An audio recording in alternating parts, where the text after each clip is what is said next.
અગર તમે દુબઈમાં પહેલી વાર પ્રોપર્ટી લેતા હોય ને તો આ વસ્તુ બહુ ધ્યાનથી સાંભળજો, નહીં તો તમે બહુ પછતાશો. તો ગઈકાલે મને એક લીડ આવી મારા CRMમાં, એટલે મેં એને ફોન કર્યો. મેં કીધું બોલો સાહેબ તમારે શું જોઈએ છે, તમે કઈ પ્રોપર્ટી જુઓ છો?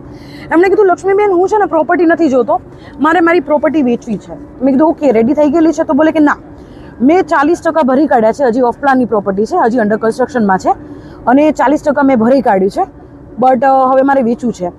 તો મેં કીધું તમે પ્રોપર્ટી લીધી હતી કોના પાસેથી?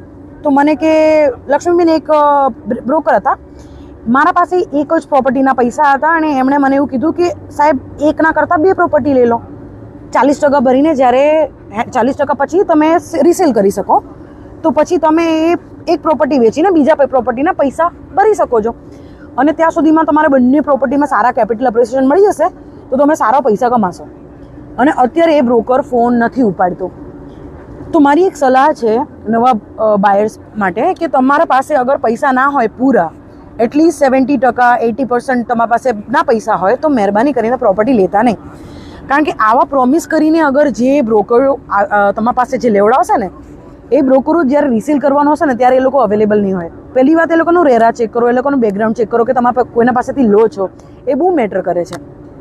તો અગર તમારા પાસેના આવા એક કેસમાંથી બહુ બધા કેસ આવે છે કે એ લોકો એક પ્રોપર્ટીના બદલે 2 પ્રોપર્ટીમાં પૈસા નાખ્યા ને અત્યારે કોઈ એ રિસેલ થતું નથી અને બહુ નાનો પીરિયડ હોય છે કે તમારે જલ્દી રિસેલ કરવું પડે.